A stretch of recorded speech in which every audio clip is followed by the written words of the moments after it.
दोस्तों नमस्कार। सत्ता विमर्श में आपका स्वागत है। मैं प्रवीण कुमार। प्रधानमंत्री नरेंद्र मोदी की विदेश यात्रा के बाद या यूं कहें कि अमेरिकी दौरे के बाद भारत और चीन के समक्ष कई सवाल सामने आकर खड़े हो गए हैं। शुरुआत भारत से करते हैं।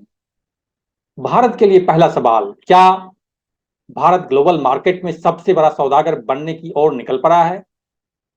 दूसरा सवाल, क्या बिजनेस, ट्रेडिंग और मैन्युफैक्चरिंग की बिसात पर भारत ने अपना सबसे बड़ा दांव चल दिया है, जिससे भारत चीन के बीच आने वाले वक्त में टकराव और तीखा हो जाएगा? और तीसरा वो सबसे अहम सवाल, क्या भारत दुनिया की उस सप्लाई को पूरा करने में सफल हो पाएगा जिसमें चीन कभी बाजीगर की भूमिका निभा रहा था? चीन की तरफ से सोचें तो पहला सवाल बिजनेस और मैन्युफैक्चरिंग की जिस बिसात पर चाइना लगातार अपना दांव अब तक चलता आ रहा था, क्या अब वो उल्टा पड़ने लगा है? और दूसरा सवाल, भारत से सीमा विवाद हो या फिर अमेरिका से ट्रेड वॉर, क्या अब यह उसी पर भारी पड़ने लगा है? ये कुछ ऐसे अहम सवाल हैं जिसके जवाब हम आज इस वीडियो में तलाशेंगे और जानेंगे कि आने वाले वक्त में दक्षिण एशिया की राजनीति में चीन के मुकाबले भारत का पलड़ा कितना भारी होने वाला है। तो आइए शुरुआत हम उस एप्पल से करते हैं जो कभी चीन का दूसरा घर हुआ करता था। फिर बात सेमीकंडक्टर, स्मार्टफोन और इलेक्ट्रिक व्हीकल के मोर्चे पर चीन को भारत से सीधी टक्कर दिए जाने की बात भी हम करेंगे। दरअसल भारत के प्रधानमंत्री नरेंद्र मोदी चीन के उस हिस्से पर सबसे ज्यादा चोट कर रहे हैं जिसमें वो कभी माहिर खिलाड़ी हुआ करता था।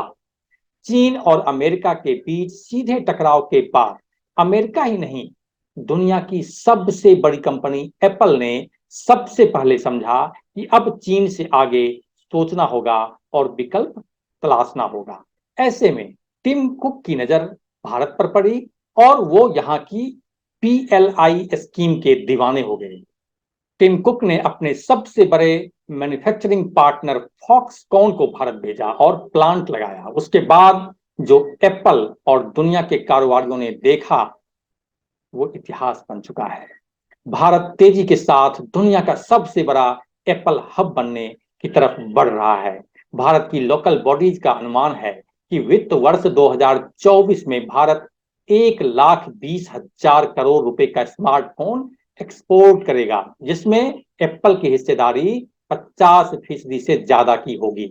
तो इसका मैसेज साफ है, भले ही एप्पल चीन का दामन ना छोड़े, लेकिन भारत अब उसका दूसरा घर होगा, जो चीन के लिए एक बड़ा झटका है। अब बात सेमीकंडक्टर मार्केट में भारत के सेंध लगाने की। कोरोना महामारी से पहले दुनिया सेमीकंडक्टर के लिए चीन के रहमो करम पर जीती थी।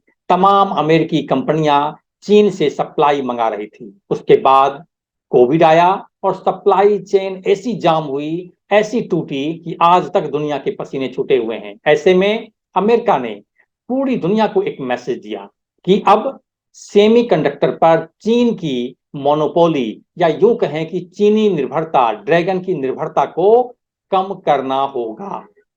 यहां भी अमेरिका और अमेरिकी कंपनियों को भारत ही दिखाई दिया। पीएम मोदी की इस अमेरिकी दौरा का भारत को सबसे बड़ा हासिल यही सेमीकंडक्टर है। अब जरा अमेरिका से बाहर निकलते हैं और ताइवान की ओर झांकते हैं, जहां की सबसे बड़ी मैन्युफैक्चरिंग कंपनियों में से एक और दुनिया की सबसे बड़ी आईफोन मेकर फॉक्सकॉन ने सेमीकंडक्टर को लेकर वेदांता के साथ हाथ मिला लिया है। चीन के लिए यह मैसेज बड़ा साफ है कि दुनिया को भारत के रूप में उसका विकल्प मिल चुका है, जो डेमोक्रेटिक होने के साथ साथ उसकी परिस्थितियां भी दुनिया की सभी कंपनियों के लिए अनुकूल है। ईवी सेक्टर यानी इलेक्ट्रॉनिक व्हीकल्स की बात करें तो एलन मस्क और पीएम मोदी की मुलाकात से चीजें बहुत साफ हो गई हैं कि टेस्ला भारत आएगा और भारी भरकम बजट के साथ आएगा। टेस्ला भारत में प्लांट भी लगाएगा और सप्लाई चेन को भी स्थापित करेगा। एलन मस्क भी इस बात को समझ चुके हैं कि अब सिर्फ चीन से बात बनने वाली नहीं है।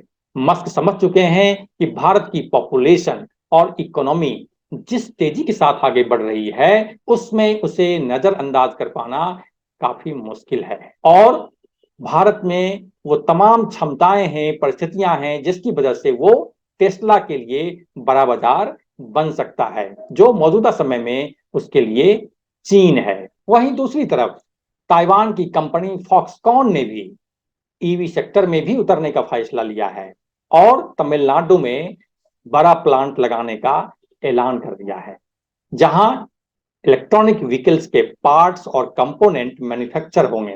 कंपनी की ओर से इस बात के संकेत बड़े साफ हैं कि आने वाले दिनों में ईवी कंपनियां टू व्हीलर और फोर व्हीलर सेगमेंट में भी उतरेगा। मतलब साफ है कि भारत चीन के सामने बिजनेस और कारोबार के मोर्चे पर मजबूती के साथ खड़ा हो रहा है। अंत में गोल्डमैन सैक्स की उस रिपोर्ट को भी जान लेना जरूरी है, जिसमें साफ तौर पर कहा गया है कि साल 2050 तक भारत दुनिया की तीसरी सबसे बड़ी इकोनॉमी बन सकता है, जिसमें वो यूरोप की सबसे बड़ी इकोनॉमी को पीछे छोड़ देगा।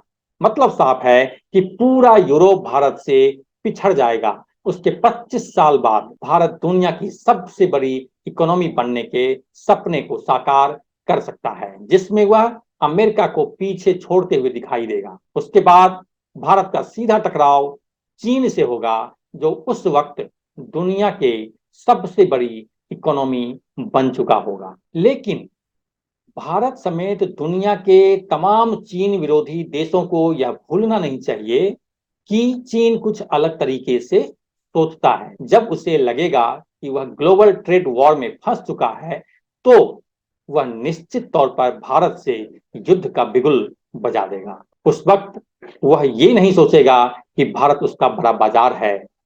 भारत को चीन की इसी फिदायीन सोच से निपटने की रणनीति तैयार रखनी होगी।